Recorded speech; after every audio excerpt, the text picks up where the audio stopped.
Hello, my name is Tim Parody. I'm Program Manager here at the Center for Digital Strategies at the Tuck School of Business, Dartmouth. I'd like to welcome Chris Mahl, SVP and Chief Brand Alchemist at Scavenger. Chris, thanks for being here. You're welcome. Glad to be here. So I will jump right in. I have a few questions for you about this very interesting space that you find yourself in with Scavenger.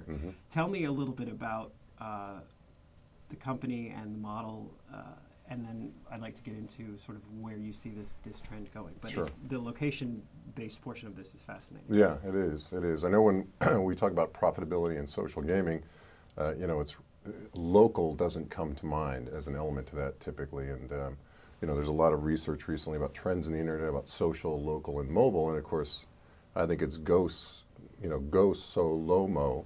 If you know Mary Meeker and her report, it's gaming, social, local, and mobile. Really, these are huge trends all coming together. And in fact, that's the apt description of what Scavenger is about. It's creating these places that you can play a game. In our case, because we're partnered with Google, it's the world. It happens to be the 320 million locations in Google Places where you can play Scavenger. And so we are bringing local and places to play in reality into the game dynamics and social at the same time. So it's really an interesting space that we're kind of pioneering and driving forward. Absolutely, it's fascinating, and this is a company that we've seen sprout up, as you're well aware, very quickly. When you look at sort of these forces that are converging, what do you see as the overarching trend, if there is just one? One trend, interesting. I think I'd have to go with the social dynamic is the big driver. Having come from Salesforce, we talked about the web democratizing business applications because of the broad access to it and the quick development skills and that. As we look at mobile and social coming together, the consumer's vote is huge.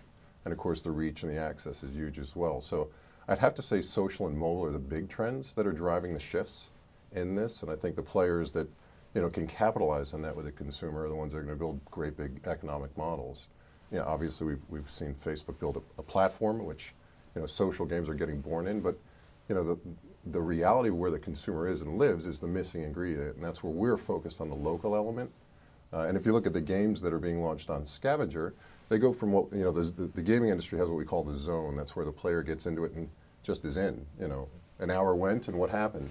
But that zone, we look at it sort of as the games that are out there, sort of the twilight zone, the fun I'm having with a game that's not where I am. Scavenger focuses on the real world and building those dynamics into the consumer's experience, and we have started to bring the mechanics of social and mobile into the everyday world, and that's the real focus of what Scavenger drives on. And we've gotten some pretty interesting early findings in the last year of our life. We're just 1 year old, as you know, and we've got about 1.3 million users, which is a kind of a quicker trajectory than Twitter or Foursquare had in terms of getting that number. And part of it's because of play. It turns out play is the most common ingredient in the universe. It's what connects everybody. So to bring those play dynamics into local with social and gaming, where people can do it here in this building, starts to touch off a whole new social dynamic. Will that be that local aspect, then will that be the key to monetizing in this case? Will that be I don't know if it's the key. Yeah, I don't know if it's ingredient? the key, but I think what happens is, as you know, Scavenger is all about the fact that the social layer is done. We understand that now it's this game layer on the real world. And when you consider the invitation to play and people, connecting around these places that have fun, there is some behavior that goes with that, and that behavior can drive consumer behavior. The art form of Scavenger is doing it in a way that's fun and original and not, direct marketing. So we really bring together these elements in a way where consumers get engaged, and they get engaged at places, and of course there's products at those places, and there are things to do at those places, and there's shopping to do. One campaign we just launched was Neiman Marcus. You wouldn't think about Neiman Marcus as a game publisher, would you? But they are now with Scavenger. So they've published a game at 40 of their retail stores around luxury shopping and their customer who's smartphone savvy, and they play these Scavenger games in their stores. And of course, it is a social experience. It is a fun, and these interactions that are architected on our platform are original and fun. And yeah, guess what? You're doing that at Neiman Marcus. So there is some elements to it that drive people into the potential of purchasing, which will happen. So I do think local and combining the transaction to the play is a very big business model. how will that work then in terms of, as far as you're allowed to talk about it, but how will that work in terms of the split with, say, that you do go into a Neiman Marcus or you go into a retailer or some other business? They obviously like to see that segment of customer coming in who might not have otherwise come in that day or might not have otherwise spent as much time there. How do you sort of differentiate who gets what in that slice of the pie? Well, so as a platform partner that's focused on the engagement dynamic, currently we don't get involved with the transaction. We support and derive the transaction, but when you say the split, I think you're talking good old capitalist American split, ours versus Neiman's. Neiman's keeps their revenue. You know, we are a social engagement platform in a dynamic. We do have elements in the game, rewarding dynamics, which we all know very well in the game dynamics, that drive people to those rewards through earned points at playing at Neiman Marcus that allow them to bring those credits directly to the register and or directly to, you know, purchase. But currently our business model doesn't tap into that, but it's a really interesting idea.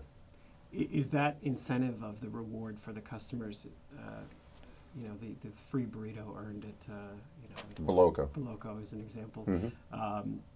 Is that what is sort of part of the ingredient for keeping customers or players, I guess, really engaged beyond just the, okay, I've tried it now and I've seen it, but now I'm not going to go back to it? So there's probably half dozen answers to what actually keeps engagement going. No question that rewards and leveling and recognition systems and badging and virtual goods are all part of that continuum. There's one other dynamic that's unique to Scavenger. So I've mentioned about 6 things, and let's just assume they're all part of it. But there's another dynamic we found in this game layer that we're building that, you know, I'll build the game as Neiman Marcus. I'll build it for my consumer and demographic. I'll craft it for that demographic, which is what you can do within Scavenger. But it turns out that the demographic can also, in our platform, build the game with you. Very new concept. So we know that the traditional game world is publishers building amazing experiences. With the Scavenger location-based social mobile game platform, the publisher can be the place curators, the folks that own the world. But it turns out that the players can also begin to build the game. So there's a lot of recognition in that. You know, if I go to a place and I play, and then I create some challenges to contribute to the game, we've got some very tremendous global brands that have done some pilots and proven this out and are launching campaigns to basically invite people to build the game with them. So when you think about that dynamic, if you build the game with me, I'm pretty sure you're going to invite your friends to check out the game you built. And it turns out that I, as the place curator, be it the school or be it, you know, a sports team or be it, you know, a movie at places, I'm getting the energy of the game player building parts of the game, and their community comes with it. So there's some pretty big social dynamics there. And we've already proven that out in a number of case studies, up to and including 20 to 22 minutes of play at places. And there's more to that. So it's a very interesting shift in the social game model that we've been driving forward and having a lot of fun with, which we'll keep doing. Yeah, it sounds like it, and it's pretty fascinating to think about the players actually having such a sense of ownership. Yeah, and it is a publisher vibe, and of course it's immediately call your friends and say, hey, you know, I was down at Neiman's, I played this game, and I added a little bit to it. Check it out. It's amazing. So what if you had to sort of look into your crystal ball? What kinds of trends, or if you know, other developments would you expect might come down the pike in the next few years? It's a convergence time, right?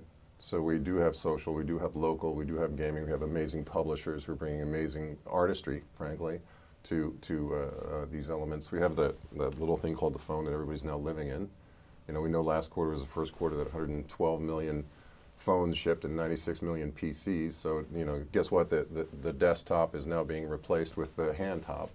So I think the integration of the transaction continues to be there. I think the idea that maybe I have a game wallet. I think maybe that you know, the fact that players become more publishers and creators and curators.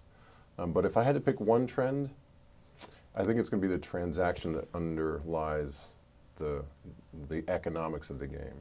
You know, right now, how people pay and play is very fractured, and there's a lot of great infrastructure out there. So I think that that's going to get cleaner and cleaner.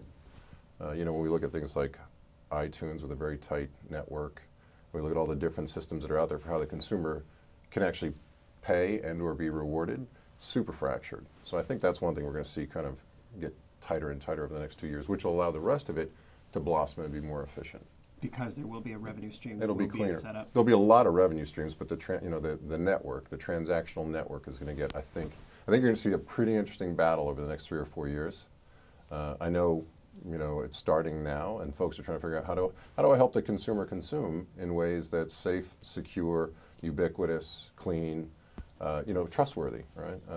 On this thing called my mobile lifestyle, which, how many people walk around staring at their phones and bump into each other? So it's really getting everyone's attention, but it turns out it's getting a lot of their transactional lifestyle. So I think that underlying network there is one of the big trends, and probably makes it easier for consumers to really connect with these things.